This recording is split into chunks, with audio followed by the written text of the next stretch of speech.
పసిపిల్లల వైద్యం పేరిట హనుమకొండలోని ఐరా హాస్పిటల్ నిలువు దోపిడీకి పాల్పడుతోంది. తల్లిదండ్రుల సెంటిమెంట్ను ఐరా హాస్పిటల్ యాజమాన్యం క్యాష్ చేసుకుంటోంది.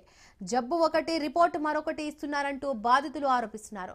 ఇప్పుడే పుట్టిన పసిపిల్లలను వైద్యం నిమిత్తం హాస్పిటల్లో అడ్మిట్ చేస్తే ఒక్కొక్కరి వద్ద 15 నుంచి 16 లక్షల రూపాయల వరకు వసూలు చేస్తున్నారని బాధితులు చెబుతున్నారు. ఐరా హాస్పిటల్ అక్రమాలపై విచారణ జరిపి యాజమాన్యంపై కఠిన చర్యలు తీసుకోవాలని బాధితులు డిమాండ్ చేస్తున్నారు.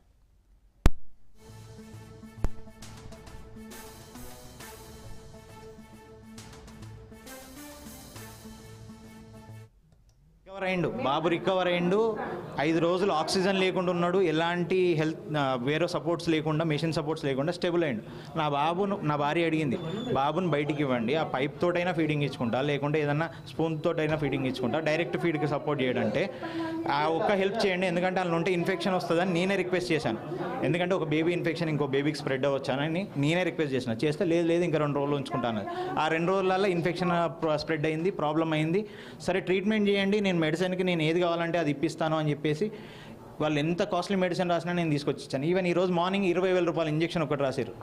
నా బాబుకి హార్ట్ రేట్ డిప్ అవుతుంది, హార్ట్ రేట్ డౌన్ అవుతుందంటే 23,000 రూపాయలు బిల్ అయింది ఒక్క 2 ఇంజెక్షన్లకు. దాని తర్వాత మళ్ళీ 8,000 ఇంజెక్షన్ రాశాను. ఇట్లా ఇంత కాస్ట్లీ ఎక్స్పెన్సివ్ మెడిసిన్ అయినా కూడా నేను తీసుకొచ్చి ఇచ్చాను. 6,48,000 రూపాయలు బిల్ వేసారు ఇప్పటివరకు. 6,54,000 రూపాయలు నిన్నటికి. ఆ బిల్లులో నేను 2 లక్షలు కౌంటర్ డిపాజిట్ ఆల్రెడీ చేశాను. 2,10,000 రూపాయలు మెడిసిన్కి నిన్నటికి ఖర్చు అయింది. 22వ తారీఖు అడ్మిట్, సాయంత్రం 5 గంటలకు అడ్మిట్ అయినా. ఫస్ట్ అడ్మిషన్ 10,000 కట్టినాం. తర్వాత 30,000 ఇంజక్షన్ రాసిరు. అయితేనే బాబు కొలుకుతాడు, లేకపోతే కొలుకాడు అన్నారు. అది కూడా ఇంజక్షన్ డబ్బులు వెనక ముందు మేము ఆలోచించకుండా పెడుతూనే ఉన్నాం. ఒక్క వారం 15 రోజుల దాకా ఇంటిలేటర్ మీదనే ఉంచారు. బాబు సీరియస్ ఉన్నాడు, లేకపోతే చేత సీరియస్ మళ్ళీ ఇంకా ప్రెజర్ అయితే మాత్రం హైదరాబాద్ పంపిస్తా, ప్రయత్నం అయితే చేస్తామని అన్నారు.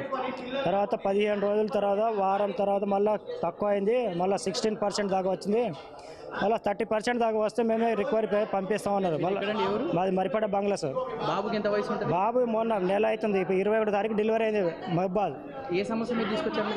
ఓన్లీ స్టూడియో వల్ల ఓన్లీ గుండెకు ఓలు ఉందేమని, దానివల్ల ఆయాసం కూడా ఉంటుంది అని అనుకొని వచ్చినాం. ఇప్పటివరకు ఎంత కట్టారు మీరు? ఇప్పటివరకు మేమైతే ఓన్లీ మెడిసిన్